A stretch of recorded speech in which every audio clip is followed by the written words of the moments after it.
Here goes.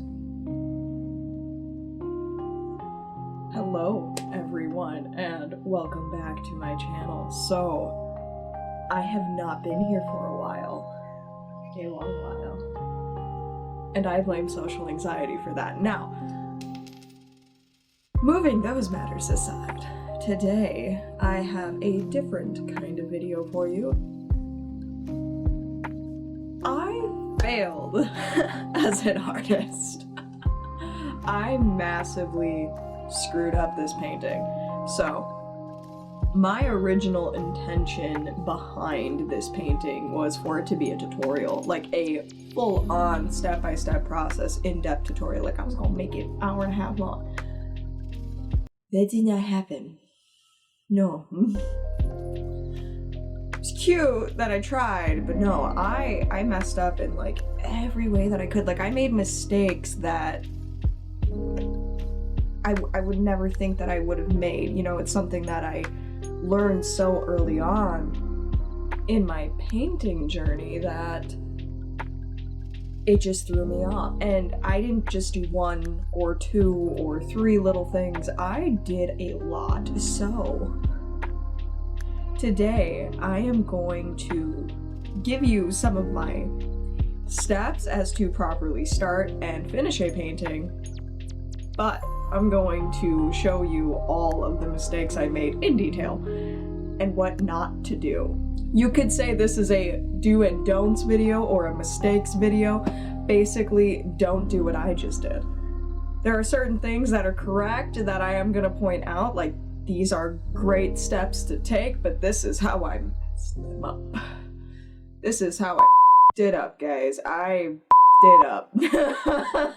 This painting did not turn out anything like I wanted it to, and for multiple reasons, and I learned so much from it that I am going to share that with you today. Now, I am going to grab my little handy dandy notebook here, and I'm going to be in and off of the screen. You're going to be watching the time lapse. I'm going to point things out for you. The beginning portion of this, I really slowed down for you guys so you can see what I do before every painting and the order that it's in and why I do these things. And I'm going to explain all of that, but I'm also going to show you where I bleeped it up, where I made such a... You'll understand my frustration, just bear with me. Here we go. Okay. So here is my base outline. This is the roughest outline of this project. Now, before I paint anything, I typically do 2 to 3 sketches before I actually do the final sketch on my watercolor paper. There's 2 reasons. One, mainly to size things up and to, you know, just get perspectives and angles how I want it. But then also, I don't want to make those mistakes on my final paper. I don't want to be erasing. I don't want to be changing things, changing my mind about things. And also, that paper's really expensive. If any of you paint on arches, that's all I need to say. You don't want to be messing up on that kind of paper. You don't use that as your sketch paper. So I typically do 2 to 3 drawings. Now where I messed up, so my last painting with the wolves, that is probably right below this video, I spent 3-4 hours on my first rough sketch, like just kind of drawing it up, diddling it up, right? Then I ended up doing a way more in-depth detailed sketch because I had never painted 4 subjects in one go. That was kind of like my challenge for myself, was to paint more subjects in one painting. Well, in order to do that, I had to be very meticulous, detailed. I had to get proportions right, sizes right. And I ended up spending, I think it was like 8 or 10 hours on the second sketch before I transferred that onto my final product. So already at this point I had put in about 14-15 hours, possibly more, just in kind of sketching this out, getting this concept to come to life, right? To really get the idea of what I wanted to do. And then I put it on paper, which I took even more time. I think I also took an additional like 6 to 8 hours to just lightly sketch exactly and proportionately what I wanted to get the results that I wanted with this last painting. Let's start with mistake number 1. Okay, so I did my sketches, I did that process, but I rushed it. My first sketch I maybe spent like an hour, maybe like 2 hours, which is fine. You can just kind of, you know, scribble around, get some concepts, that's whatever. My second sketch, kind of did the same thing, put in a little bit more detail, but my proportions were not right. Like, I was like, basically, I used too much of the paper either for the background or I made the subject too big. In this case, I made the subjects way too big. Now, and I noticed that right away. I noticed that. So when I got to my actual paper and I went to go put it down, I did better with downsizing the product, but the thing is that even looking at it finished, I still think I made the subjects too big, but also that I took up too much of the media with the background. I should have come in closer on the subjects and worried less about the background. I spent so much time dilly-dallying, tittle-tallying with the background with this, and it was extremely frustrating, especially because, we'll get into this part later, with the color scheme that I chose, which was extremely challenging. Now, that's mistake 1. Okay, guys, bear with me. Alright, so what you're gonna see me do next is basically like show you my little outline here. So I'm taping this down. If you ever do a watercolor painting, if you're ever going to actually like try and make a painting, like you're not just doing swatches or playing around blending colors, like you actually want to sit down and do a painting, even if you don't know what you're doing, tape it down. It doesn't matter if you're using paper, cotton paper, tape it down. It will bow, it will buckle, it will ripple, it will ruin your entire watercolor experience if you do not tape it down, trust me. I hated watercolors because I had bad experience with it, because I had never done this prior to ever doing it. When I first bought my art supplies back in like 2018, when I first started painting, I didn't think that I would ever do watercolor. I was like, no,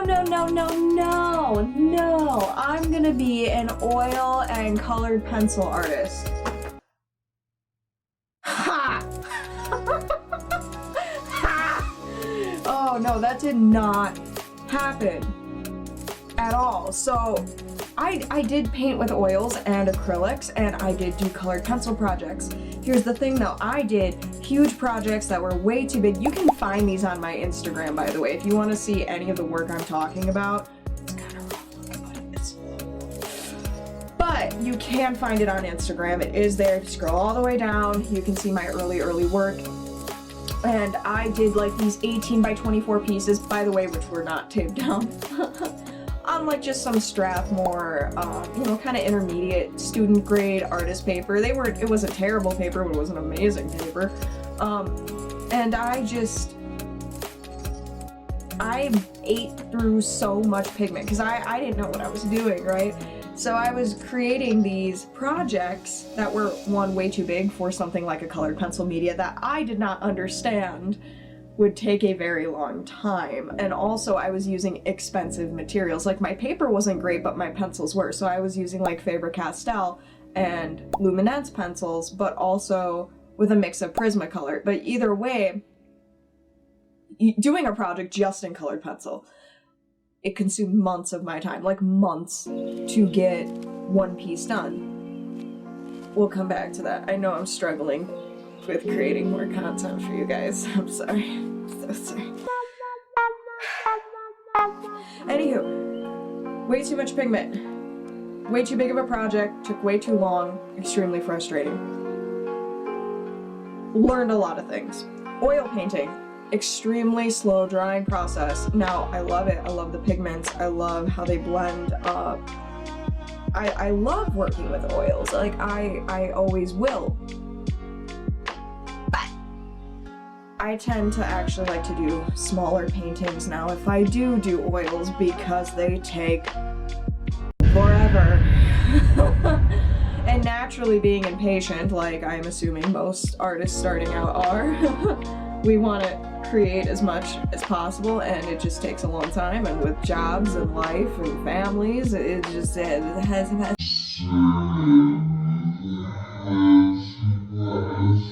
not a thing, right? Like, we're just not constantly pumping this stuff out. It's really hard for us to continuously do that. So I wanted to speed up the process, and I was like, all right, fine, I'll try watercolor, and I did. I didn't do it right. Not right away. I was like, what is this? I got, you know, some crappy, cheap watercolor paints. No, not what you're thinking. I'll insert an image here. No, not those. But definitely definitely a beginner brand. Very, very beginner brand. Like something you'd buy for kids almost. Again, not that, but close enough to it. They were tube watercolor paints, and they would just, the pigment in them would just, it's almost like they had salt in it. You know when you put salt on your watercolor and it kind of like expands and it just looks weird, and you can get some cool effects with it and get some really uncool looking effects with it. Well, that's what this paint did, and it was so frustrating. But also, I was not taping my projects down. It was getting all wonky. It was weird. I just kind of kept it in this little sketchbook. Heck, I could even pull it out and like insert an image here. This little, you know, beginner watercolor book that I was like, what am I doing? Why is this thing? What am I doing? And I got frustrated with it because I could not see how other watercolor artists were doing things. Like, I was like, how are they just like putting down watercolor and then layering and then putting on all these other medias? It made no sense to me. And then I started watching some tutorials on YouTube, and I started to realize, wow, I'm stupid. Why didn't I think of that? Taping it down. I'm like, all right, that's a great idea. Who are you? You're a genius, sir. Thank you. Well, I copped that hack right away. I was like, thank you. Bring it over here. All right. I waddled my little happy ass to the Walmart, and I bought the tape, and my life changed forever.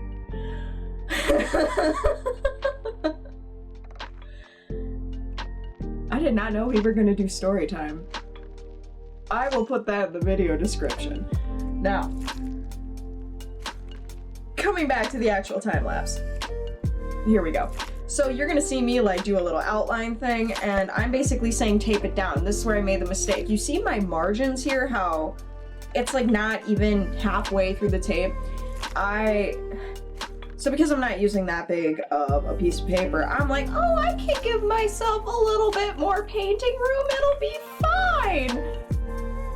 No, it wasn't. So I ended up moving it over a bit to do that, and well, because I did that, and it's just masking tape, it's not super strong, but you also don't want it to be strong so it doesn't leave gunk on your paper when you peel it up, right? Right. Well, because I didn't put it at about that halfway point, it ended up peeling up later in the painting. The water ended up working against the adhesive, and it ended up just peeling up. I actually had to retape it down, and it still peeled up because I couldn't go over that margin now that I had already painted, right? Like that line is permanently there, like those pigments are there. So it ended up peeling up, and it ended up bleeding over my lines. Yeah, I could take some pictures of that and be like, haha, so this is what happens here when you do this, when you try to, There is no cheating. There is no cheating, clearly, wow. So the point here is tape down your paintings if you're doing watercolor or colored pencil, definitely. It'll help. If you're blending with any kind of wet media, whether that's water or solvents, tape it down. But don't underestimate the margin of how much of that tape should be on the paper. Honestly, I would do at least center, halfway, mid-tape, and put that down. Because you don't want to peel that up and then it defeat its purpose, right? Like, you don't want the paper bowing and buckling. You don't want your paint bleeding underneath and going outside of your, nice crisp barrier. Just don't do that. Don't do what I did. Now this next thing here that you're gonna see me do, I'm using a credit card to seal it. Now, I did not start doing this until recently. Oh my god! My little library card and I had a close encounter, as you can see, and I ended up just smoothing over the lines, doing the edges, and it puts the tape down so nice. So it does create that seal, so the tape itself doesn't bow and buckle when it gets wet. So I definitely recommend doing that with your tape. Now, the next thing you're gonna see me do here is I am pulling out a kneaded eraser, and I'm basically erasing everything I just drew. Yeah, not quite. Almost though. I am making it so you can pretty much not see it, but I can see it as far as where my baselines are, what I need to do, what my outline is, so I can get my, fundamental layers down, my base layers, and kind of get everything outlined with my paint. Now, when you do your sketches, like your initial ones, and then you transfer it onto your final paper that you're going to be painting on, do not go super hard and do not go super light. There has to be a healthy medium here, because if you do too dark, and when you erase and you can't get that pigment out of the paper, it is such a pain. It is such a pain. And then trying to go over that with watercolor, you're just gonna kind of hope that wherever that dark pigment that's stuck in the paper is gonna be like a shadow of something that you can cover up with paint. Like, if you know that's going to happen, fine. But when you're trying to create a lighter style watercolor painting, or you're trying to have any kind of like highlights or any white animals, or like say you're painting a white animal like we are in this instance, if I did that, that's gonna show. I mean, I can go over it with gouache and pigment marker. You might not see it on the camera, but for the physical product in person, you will see it. Trust me. You do not want to do that. But also, you don't want to go too light with your pencil, because of this step right here, lifting it with the kneaded eraser, you don't want to completely erase your lines. The idea here is to pick up any extra graphite so it doesn't blend into the watercolor and make it muddy, make it look ucky. We don't want dirty ucky with our pretty vibrant watercolors. So that's what we're doing here with the eraser. We're lifting the lines so we don't have any harsh lines and we don't have anything bleeding through. So you don't want to go too hard and you don't want to go too light, because if you go through with this step and it was too light, you completely lift everything. You're gonna be like, where do I put this pigment? You're gonna be kind of guessing, right? And you don't want to do that. Alright, now this is something I almost don't ever show, or it's sped up so much that you guys don't get to see it, but I slowed it down. So this is going to be me showing you how I mix my paints. Basically, I am starting with my vibrant colors, and then I'll go over to my muted colors. Now, I have this little eyedropper, and I just take clean water and I wet all my paints down, and then I take that same dropper and I fill my palettes with water. It saves me so much time instead of trying to constantly dip my brush in water and then in paint and then mix it and then clean it and then dip it in water and then repeat that process for every single pigment over and over again. Like, if I can just do that, it just saves so much time. They are virtually inexpensive. You could buy them in bulk for like $4. So, and I've been using the same little one for like over a year. So, worth the investment. It saves you so much time. Now I'm starting with my vibrance, like I said, and I worked from red and then go into purples and then blues. Naturally kind of work those shades down, so I'm not going back and forth. Like, I'm not going to go from pink or red to green, right? You mix those colors, you start mixing primary and secondary colors, you just get brown. You get ucky brown. So if you're going to do anything with vibrancy, just work your way back. So from your reds to your orange to your yellows. In this case for me, it was like my reds to pinks, purples, blues, and then I'm going to switch over from blues. I'm going to go up into green, and then I'm going to go from green to like very light yellow, yellowish green, and then when I'm done with my vibrance, then I switch over to those muted colors, because I can start not caring so much if they get dirty, because that's the idea, right? And then when we hop over there, so you're going to see how I do a variety of these. I have kind of like a dark muted grayish green brownish almost too. Like this is gonna be for tree bark, this is gonna be for rocks, and then I kind of go into an indigo color. This is actual indigo, but also like just a few pigments of blue, a little bit of black, and then I do kind of like a red muted color. This is like a shadowing aspect that I'm going to be using for, again, like the tree bark, the petals, any shadows in the water, things like that. And then also just a muted down green for the dirty moss that I am going to be kind of making on these rocks. Or at least, you know, that's what I think I'm gonna do. It did not turn out how I wanted it. It was supposed to be very light and misty and airy. I wanted this to be like a very misty oasis. I wanted to do the opposite of what I've been doing. It's so hard for me sometimes to not get too pigmented and too saturated because that's what I've been doing, and I've been trying to branch out and do things out of my comfort zone as an artist, and that's how we grow and that's how we expand. But I ended up doing it again, and you're gonna see exactly where and why. But before we do that, next tip and next mistake, masking fluid. So you're gonna see me pull it out, and I have this little cheap bag of paintbrushes that, you know, once again I got from the Walmart. And I'm just gonna pull out kind of any small round tip liner brush that I can use here to basically throw away when I'm done, because I can't use it after I use it with masking fluid.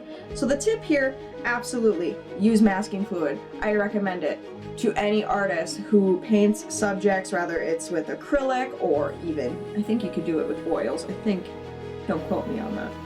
Maybe when everything's dry it would work. Watercolor, colored pencil, anything like that. If you want to protect a subject, if you want to preserve massive amounts of highlights, or just specific highlights, little boops of little whatsits that you want to keep pure white because you want to do work with that later, you don't want to muddy it up. You probably could even do it with graphite, considering the conditions, but don't do what I just did. As you can see, my bottle's like 3/4 empty, more than 3/4 empty, like 5, 6 empty. There's barely anything left in there. And this bottle is old. It is very, very old. I've had it for like 5, 6 years, since like 2018, 2019. It's lasted a long time, and it was absolutely worth the investment. I think I only paid like 15 bucks for it to last that long. Awesome. But it was very old. It was very clumpy. I could not get a consistency with it. So when I'm laying this down on my swans, I'm getting random thick clumps of it here, and then it's very thin to spread over here. It did not spread evenly. It did not cover correctly, and when the product itself has gotten that old, it starts to not want to like connect with the rest of the product. So when it comes to the peeling up process, it left behind a ton that I just couldn't get it up. It would not release from the paper, and I had to like paint and scratch over. I had to use my colored pencils to like dig it up and dig into the paper. It was terrible. It was absolutely terrible. And then when it gets like that, and after you're done painting with it and you go to peel it up, that pigment on there, since it doesn't want to come up, then you smudge it onto your subject. And now when you're trying to preserve a highlight or paint something that is white or keep something white, that is the last thing we want. It completely defeats the purpose, and I was extremely agitated. Don't do what I did. Highly recommend the product. Highly recommend using it. Don't use a brush you care about, because it will die. It is dead after that, okay, guys? There's no saving it. There's no making it into something else. I mean, you could try, but I would not recommend it. It is dead. Do not use a brush that you care about. But, make sure your product is not outdated. Make sure that it is not clumpy and weird looking. I knew that, I'm like, this is getting kind of old. Well, we're gonna go for it anyway, because it's such a small thing. No, I totally regretted it. Totally regretted it. Don't do that. Make sure your product is not, well, going bad, right? That it's not separating from itself. All right, and now into the watercolor itself. So I didn't do bad these first couple of layers. I really didn't. It's not bad. I'm getting the color scheme that I wanted. It's still light, it's still airy, it still has this oasis type feel. That's what I'm going for. That's awesome. Good job, Cass. And I'm just kind of blocking it in, you know, like getting like my greens are over here, shading in where I want my my fallen petals to be on the rocks and just kind of the colors of the water and what's reflecting. But I didn't want the water to be this pigmented. I didn't want it to be this bright, as you see with the end result. I wanted just soft reflections, natural reflections. That did not happen. And you're gonna see in a little bit as to why. Oh, and here we go. Look at me, layer 2 I think is about what I'm on, and I'm pulling out the gouache. So those of you who do know what gouache is, great, awesome. You already know the problem. For those of you that don't, gouache is like watercolor on crack. It's super thick, it's super pigmented. You could just straight paint with it like an acrylic. Gouache is a lot like acrylic paint. And it dries very flat, very matte. That's kind of why I don't like it, but I love it for shadows.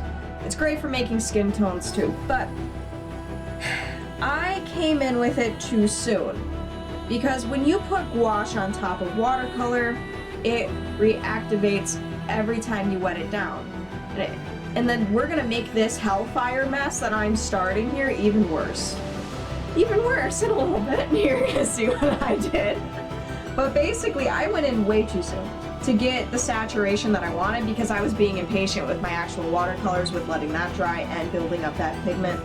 Because when you glaze over with watercolor with pigment that's already down, it doesn't pick it up as easily. It doesn't, when you do a brush stroke, it doesn't just pick up the pigment underneath of it and just spread it across the stroke. Like, it doesn't make it a mess, basically, is what I'm trying to say. And, oh, there I go. There I go with the hellfire mess. With gouache, it does that. With gouache, it just picks up right away. It gets reactivated because it's thicker, it's more pigmented. It sits on top instead of absorbs into the paper. So a watercolor pigment will seep into the paper and it will sit there and you can build and build and build, right? Gouache, I mean, you can water it down and use it like a watercolor and it will do that for you, but when you use it thicker to make like bigger shadows, more contrast, to get that dark effect, I don't recommend doing that nowhere near this early in your watercolor painting. Now, granted, I'm a little new to gouache and a little new to watercolor pencils, and I learned a lot. I totally it up. Don't do what I just did. Wait to use your gouache until you know you have your layers kind of built, how you want them, but you're like, I can't get it any darker, but I'm like at least halfway through my painting, and I'm like, and I need to get it darker, then go in and use your gouache, if you use gouache. Now, here we go with the watercolor pencils. This is like the exact same thing, guys. This is even worse than using gouache because it goes everywhere. There is like no blending. Like, it's one thing when you want to do a watercolor pencil painting, bloody fantastic, absolutely great. But this, no. So going in with watercolored pencils, already after I'd gone in with gouache, which made this too vibrant, too fast, too pigmented, too fast, which is going to be a problem later when I want to go in and build steam, when I want to create this misty oasis that I wanted to create, this tranquility. Already with the gouache picking up the pigment, right? So when I go in and wet it with something, especially with white, which we're going to do with white gouache here, it's just gonna make a mess. It's gonna make a mess. Instead of it glazing over and creating this beautiful, soft, foggy, misty effect that I want, which would have worked totally fine on top of just watercolor. Just watercolor, or very minimal gouache that has been watered down, right? I didn't do that. I went in with the gouache way too soon, and then I went in with watercolored pencils way too soon. Like, I should have waited to use those for detail in the very end. Like, certain aspects, sure, like where I'm working, where you're gonna see me where I'm honing in kind of in that centerpiece, like on the rock formation with the trees, yeah, absolutely, fine, get in there. If you're not planning on putting that effect around it, sure, get in there and do that. But once again, I did make it way too saturated. And then because I made it too saturated and I couldn't undo that, I was like, well, I guess we're just going in that direction. And I was like, let's make everything rainbow. Rainbow. Yes. Imagination. And, I went from just using maybe some blues, some pinks, purples, greens, to then incorporating orange, which then I had to incorporate more yellow and then other bright greens, and I had to shade all of this and fade all of this and make it work and make it blend without making mud. I ended up making the sky orange, which I thought was a beautiful idea at the time, you know, warming it, because it was just pale blue and I'm like, this feels very dead.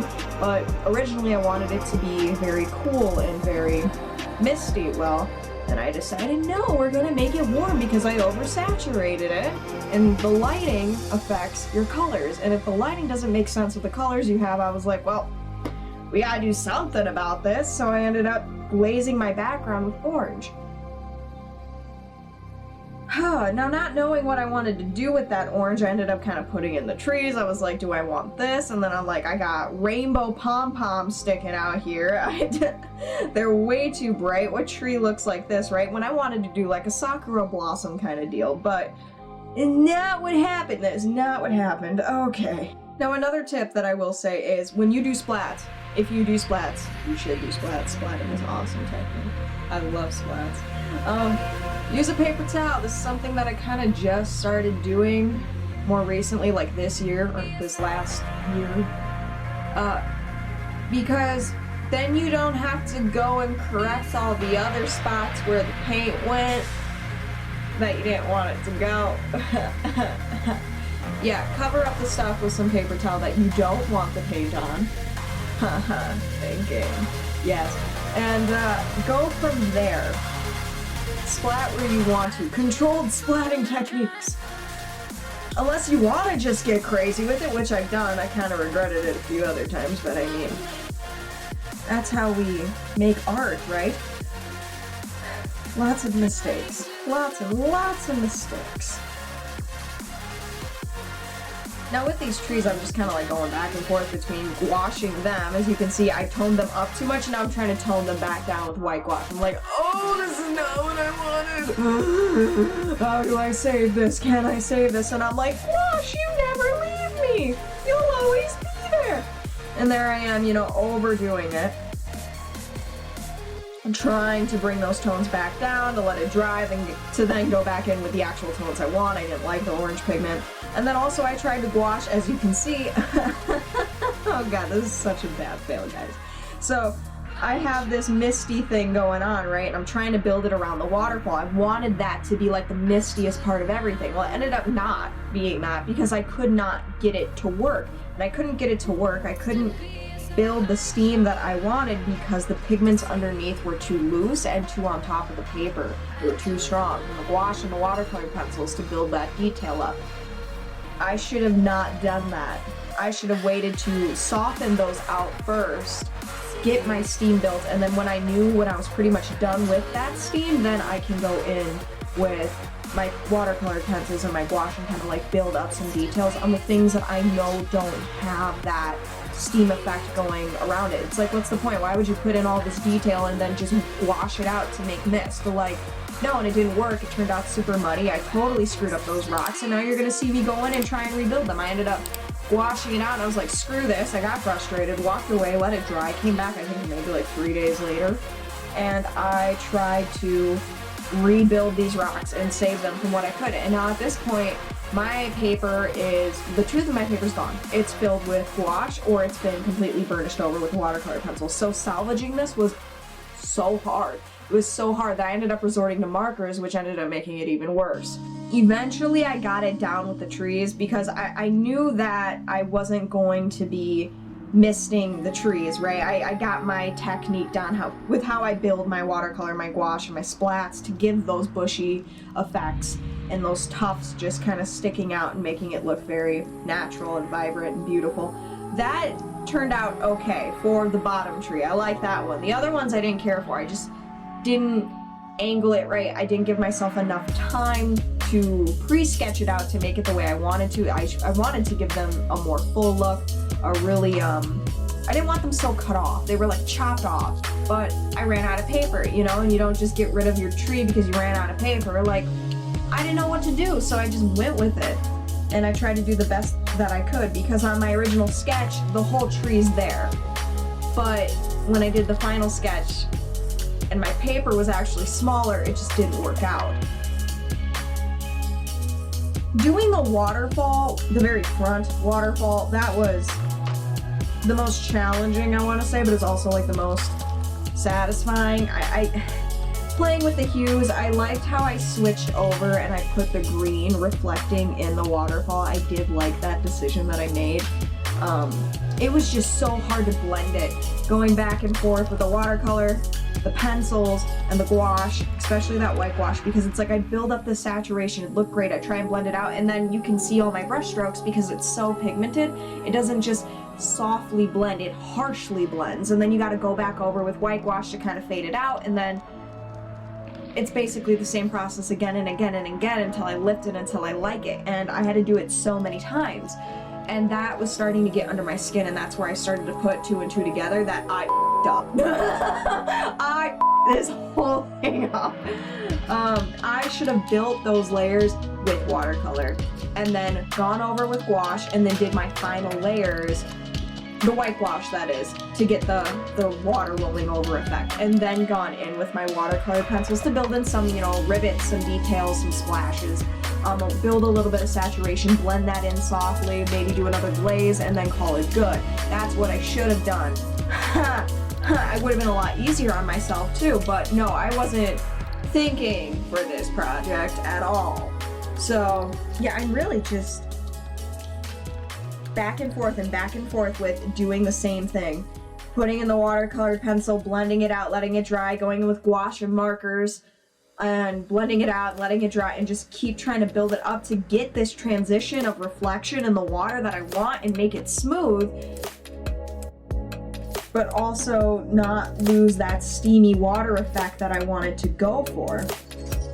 I want to say the least favorite part about this painting, my least favorite part about this painting, is the rock formation and the foremost ground, like where those swans are at. I screwed it up so bad with putting that gouache down to make the steam, and then it ate up the pigment, and then I could not salvage it. I just couldn't, I could not get those rocks to look how I wanted them to look. So the rock in the center of that front waterfall was like the concept of the rocks that I wanted to the side over there, and I just couldn't get it. It was too late. I tried it with marker, I tried it with putting gray pencil over green after it already been burnished. There was just no salvaging it. It just, I'm sorry, it looks terrible in my opinion. I did not like it. And I spent way too much time on this project, by the way. I did clock about 24 hours. It was like 23 and 45 minutes. So pretty much 24 hours on this painting to complete it. When this ideally for me was something that was supposed to be done in like 2 days. And it took me 2 months to complete it. And that is another point that I really want to hit on today, is that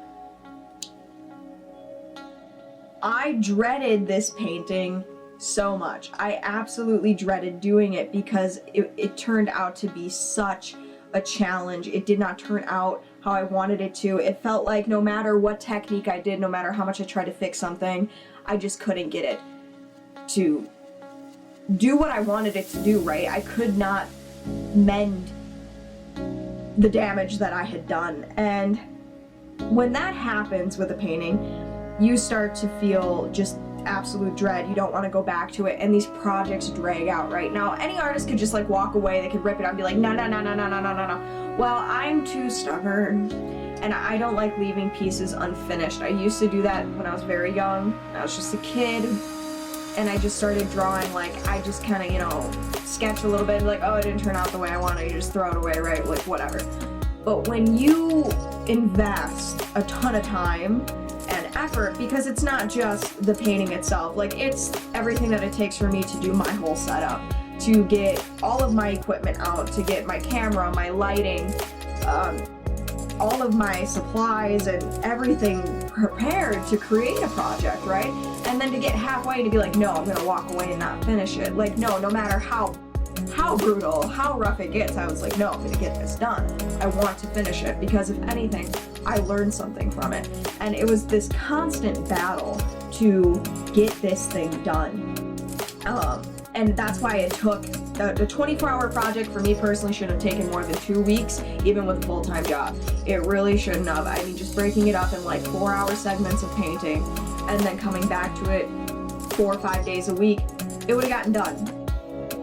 But it didn't, because one, I dreaded it.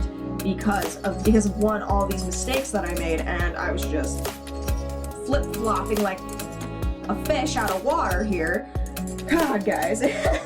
But also because I was not emotionally attached to this painting at all.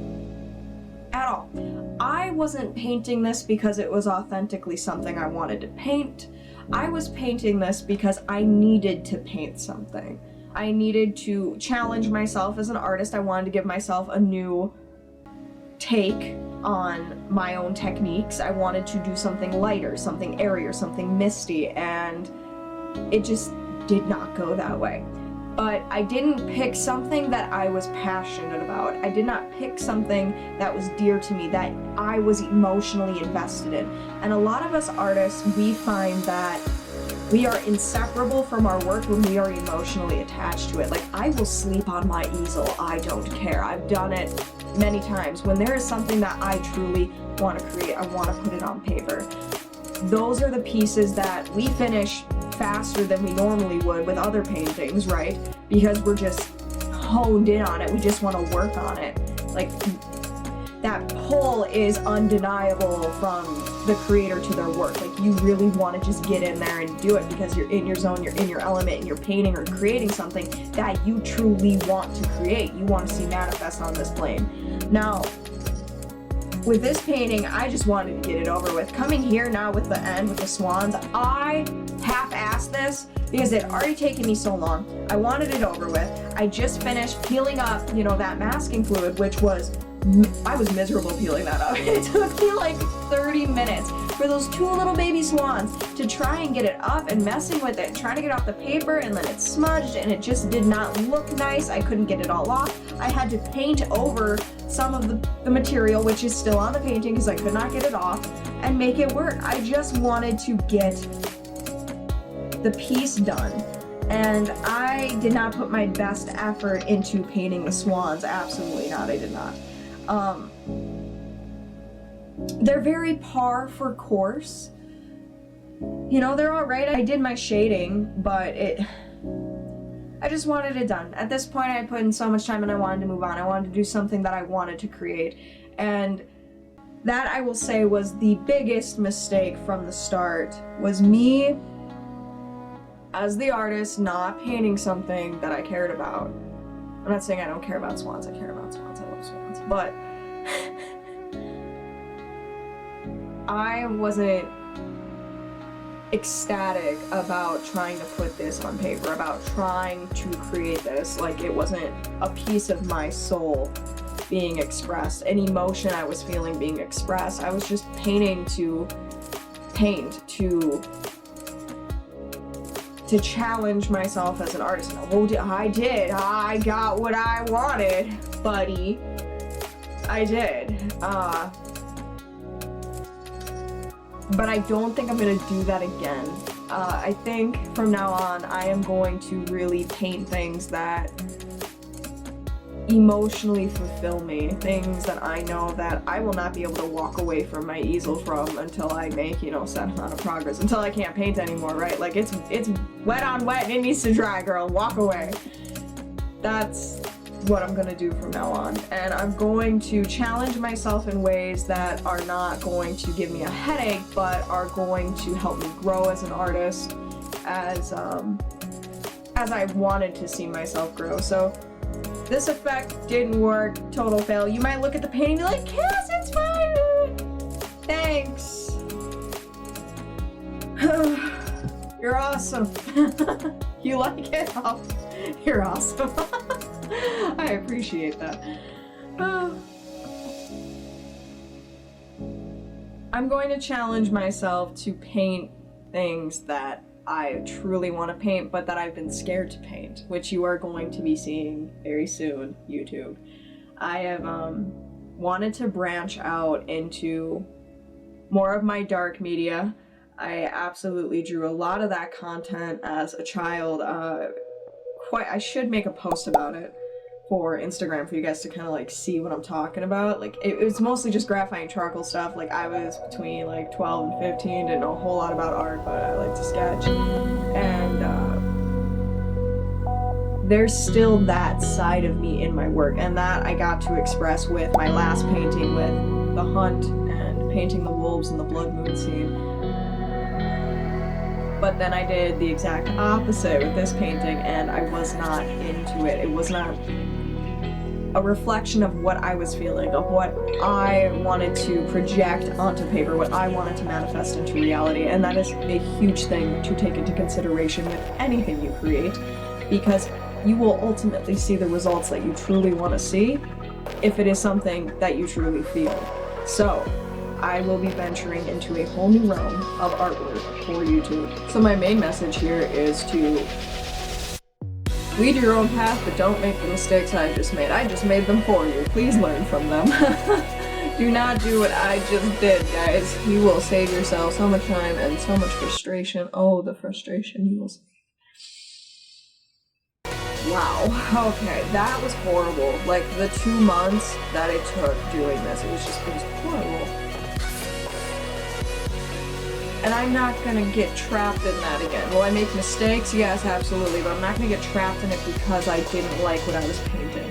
So, here are the mistakes that I made that I really want you to learn from. I hope that I compiled enough information in this probably way too lengthy of a video for you to take something from it and apply it to whatever media you do, whether it's just one of these or all of these, or if you mix them or if you don't, and also just art advice in general. I hope that this was helpful.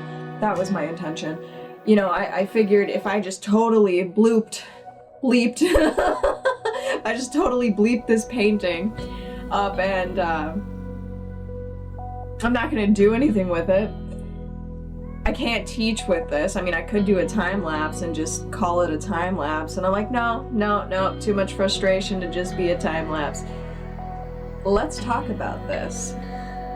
And so we did, and I'm glad we did. We needed to do that, YouTube. It's been a long time since I've been on here talking. All right, now that is all I have for you guys today, and if you made it to this point, I am so sorry I drove you through all of that, but I hope it really did help you.